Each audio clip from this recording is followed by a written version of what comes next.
So welcome back, everybody. Please grab a seat. We're going to talk SailGP next. This session is called Making a Splash, Content and Tech Innovation at SailGP. Joining me to talk about SailGP is Melissa Lawton. Melissa Lawton is Chief Content Officer at SailGP, where she heads the league's global production strategy, which is to create a breakthrough Grand Prix racing product. Her remit covers broadcast production, social media content creation, and even non-live content creation, including the docu-series Racing on the Edge. Melissa, thank you for joining us today. Thank you. I don't need to introduce myself. It's good, isn't it? You did the whole thing. It's all there for you. Before we chat, please maybe see some fast boat action. And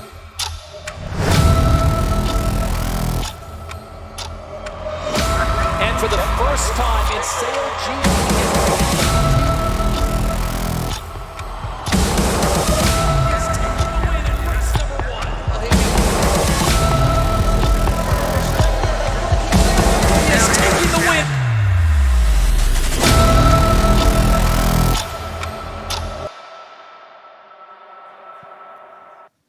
Splendid. So, for the uninitiated, what is SailGP? Well, SailGP, as you saw from that video, is not your grandfather's sailing. It's a new sailing league. It's a challenger league. We are close to shore racing. We are nation versus nation. We're fleet racing, which basically means you've got 10 plus boats on the course at any one time. So there's a lot of chaos that comes from that. And it's nation versus nation. So there's an Australian team, there's an Italian team, there's a US team. So everyone's got something to support. And it's in iconic locations. So we're trying to make it a little bit more urban, a bit more touchable, I would say. Thank you. How's it made available to watch? We're in our awareness phase. Mm-hmm. So you can watch it on free to air. You can watch it on subscription channels. You can watch it on some broadcaster OTT channels. But we also make it available where possible and where rights agreements allow us on YouTube, Facebook, TikTok. And if Instagram let us do some geogating, we'd be on Instagram as well. So we're basically everywhere our audience would be. So no hurdles to entry. Thank you. This session is about innovation. So interestingly for me, some organisations innovate because they want to, some because they have to, some because it's part of their royal charters, like the BBC. Why does SailGP innovate? Is it because of the nature of the sport, which is what it is? It's out at sea, for example, even though not that far out at sea. Or do you have a specific remit within SailGP to innovate? I think when you look at our boats, essentially they're massive transmission devices, and that's essentially all our electronics are built into the boats. And the second premise of the sport is like making it easy to understand. So there's one thing I heard it just recently, like data is in our blood, it's in our DNA. So these boats are designed to push out in an event weekend, 48 billion points of data, and that's like just a crazy, massive number. And it goes up to the cloud, which I know is not in the air. I know it's on the ground. So we push out huge amounts of data, and then we have the opportunity, once we have the access and the ownership of that data, to do really innovative things. So it's that's the boats enable us to do that. The second part of that question is, I mean, if you've seen sailing and you haven't seen the live line graphics, what are you watching? It's like chaos for the uninitiated. It's very, very difficult to understand. You've got 10 boats on a course, and if you've never seen the sport before, they're going every which way but the way you think they should be going.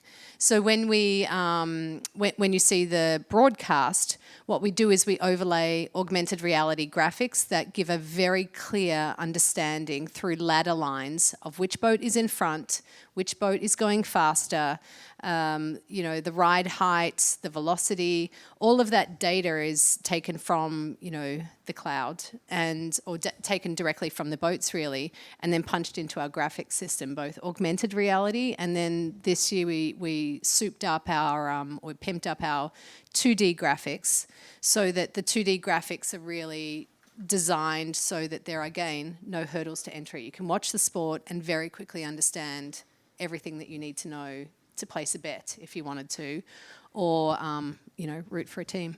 Thank you. We'll touch on the graphics and data again shortly. But before we get to that part, how do you capture the action and how does the signal get to shore and then eventually to the viewers? RF. So we have no cables on site, and we're very proud of that. So that you will not find a cabled camera. We don't have a traditional OB van. We don't have a broadcast compound. We have data centers on site. We have Riedel on site capturing audio. And we basically send all of those signals through RF, dark fiber lines, and again, the cloud.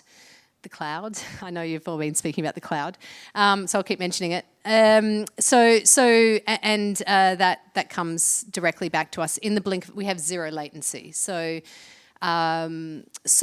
good is our system of delivery or transmission from the boats and the course and the helicopters that we use to do the live line graphics, that we have our umpires sitting in a studio in London with us, and it's an entirely remote production because we don't actually need to be on site. Is it all about the boats, or are you also looking to emphasise the people around the sport as well? And if so, why? Well, the boats are where we really drive interest in a surprise and delight way. So social media is a massive part of the business. And for any growth business, I think you need to have hit a social audience. So most of our audience who don't know that SailGP exists or don't know about sailing, the first time they'll encounter us is with really cool surprise and delight content. So that content could be a boat capsizing, that could be two boats, rubbing each other, that could be close crosses, that could be a man overboard, that could be, there are so many different scenarios that unfold in each one of these races, and that's how we've really, really put massive effort into making sure as many people globally can see that content and bring them in as fans. Like, what is this? What are we looking at? Tell me the rules. As we go into our fifth season starts 23rd of November. We're going to be rolling out the Racing on the Edge series. That's our behind-the-scenes content. It's going to be upgraded. We really focus on team by team and sort of the business behind SailGP. And we're going into documentaries. We're going into the longer form, really nailing down some of the legends of the sport who are currently competing and handing the torch to a new, younger generation. And SailGP this season was won by, I would say, almost a rookie team, right? So the Spanish team are very young.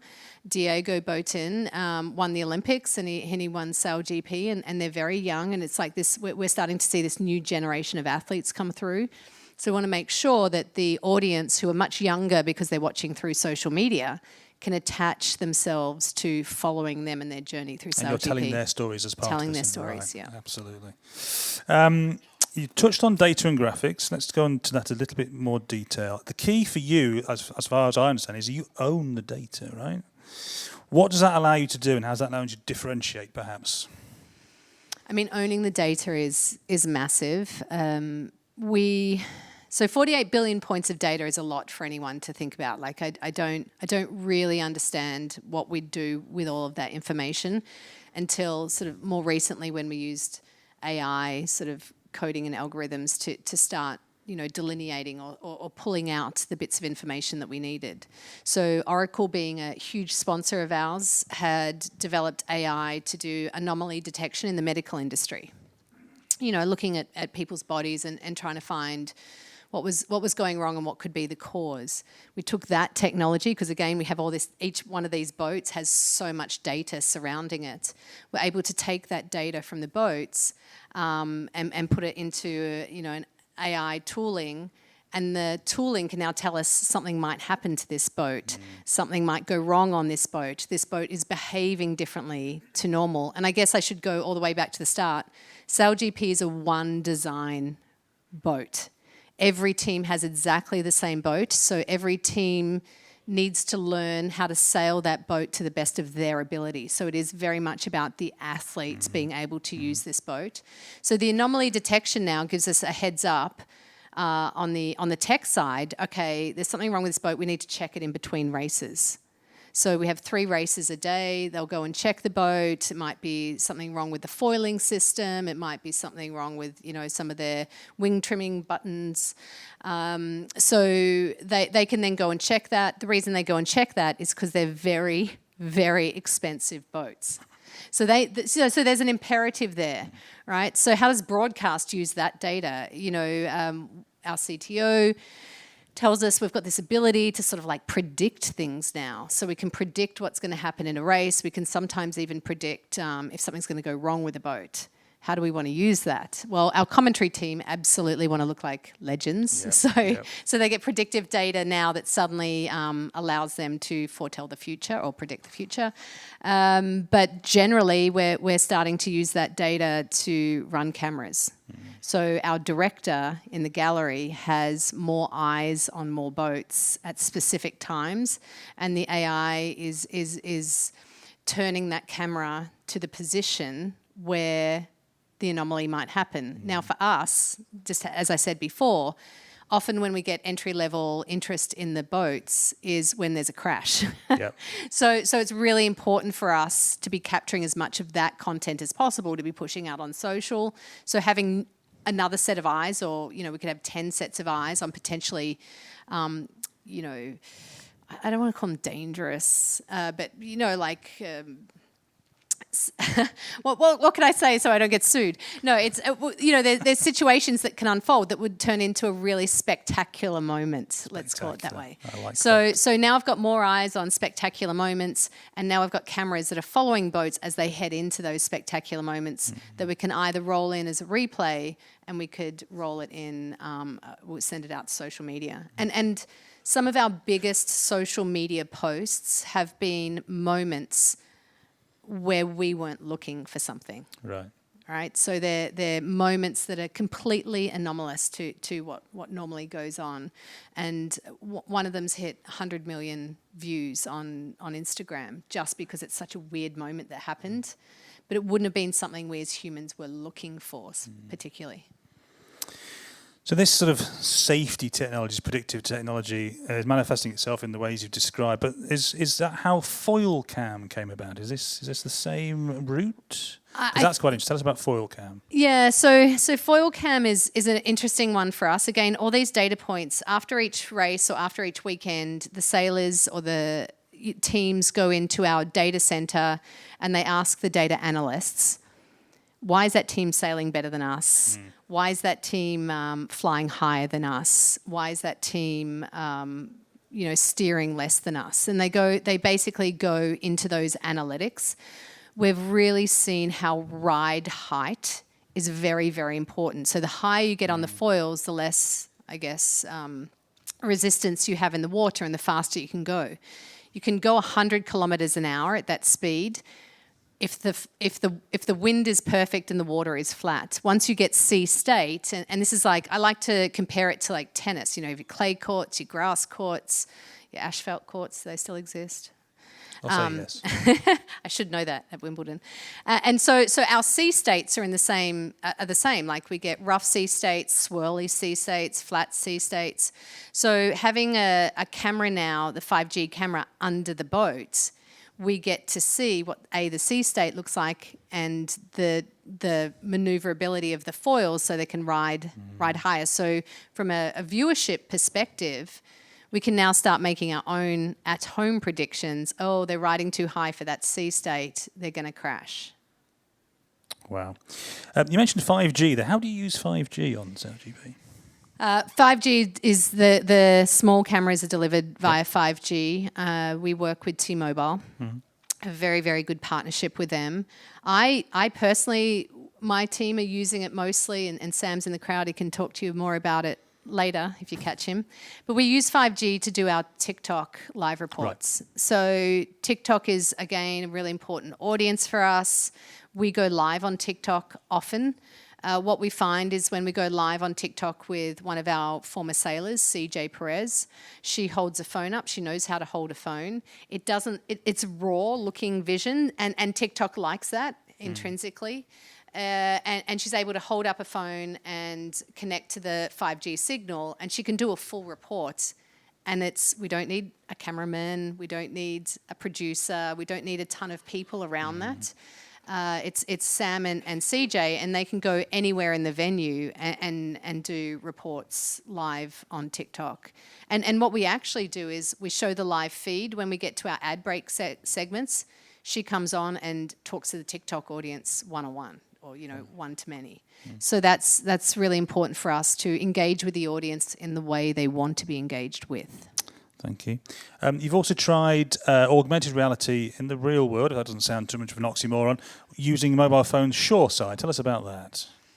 So again, using Liveline technology, we've been able to bring Liveline into and again with T-Mobile, we've developed an app where if you're at the event and you don't know sailing and you're watching boats go this way and that way and up and down and someone won but you're not quite sure why they won, you can now hold your phone up and follow your team or a particular team and get the same Liveline graphics that you'd get on TV. So it's really that sense of giving people the power to understand what they're watching on site. Again, it's very close to shore. When you're in Dubai, the boats would be passing at the level of those front row of seats. So you can hold the phone up and you can see literally Diego Botin's name above his head. Because again, they're wearing helmets, they're wearing glasses, they're hard. You may not know where they sit on the boat, so that gives you, again, more information so that you can enjoy yourself more. Fun by the water. So it's not gamification as much, it's information. It's the basic information that's what's happening. Yeah, gamification is something that we're going to be doing more at the venue for the on-site crowds. We're doing far more fan engagement now. Between events, we'll have polls and quizzes and all that sort of stuff on the big screen. We also have an app where you can watch every single boat. You can watch every single camera on every boat and listen in to what the sailors are saying. So that's our SailGP app. Gamification, we haven't really moved into that area other than the fact that our 2D graphics look gamified. And the gamification is really the amount of information you have on the screen to understand what's going on with SailGP. And in the next session, we're going to touch on that in some detail. Before we get to that, what happens next with SailGP? You've got a new season starting, I think you said in November. What can we expect from that? And I guess, where are you in the evolution of SailGP? I think you mentioned that you're at the awareness stage. At what point how do you get to the fandom stage, and how do you help that within the content and technical parts of the broadcast? So we've had an off season. So we took a beat to allow a lot of our athletes were in the Olympics. A lot of them were in the America's Cup. So we've had an off season, and it's been really good resetting for us. Our social team grew this year, and we really looked into data and analytics, and we can see through the data and analytics, people do want to go that next level now. They want to go beyond just the smash and grab and surprise content. So we've spent a lot of time doing 101 series, is all right. So what you really need after you've either been to an event or you've started engaging with us socially or even caught us on TV is that moment where you go, okay, what is that person doing in the boat? What are they holding? So we've spent a lot of time now, and especially on our YouTube channels, is applying our level of knowledge so that fans can use it and go to the pub at night and say, oh my God, did you know that SailGP does this? Or the wing trimmer is responsible for the direction of the boat, and the flight controller is for speed. So we also, there's 6 people on a boat, and if you compared it to F1, this is how I would describe it. In F1, you're sitting in a cage. You've got fireproof suit on, you've got a Hans device and a full face helmet, and you're going, 260 kilometres an hour. In SailGP, you're going 100 kilometres an hour, but the person driving the boat is sitting on top of the car and yelling at 5 people inside the car and doesn't have any brakes and is trying to turn a corner with 10 other boats coming towards them. That's the level of information that we now need to give to our fans so they can have knowledge when they're watching. Especially the broadcast is very, very important to us. So we want to convert them from social interested to full fans watching our broadcasters' broadcasts. Thank you very much. That's an excellent point to leave. I've now got a mental image of these crazy people on boats. I think that's a good place for us to leave it before it goes crazy. Melissa, thank you ever so much for sharing your story with us today. Thank you for your time. Please give Melissa a round of applause. Thank you very much.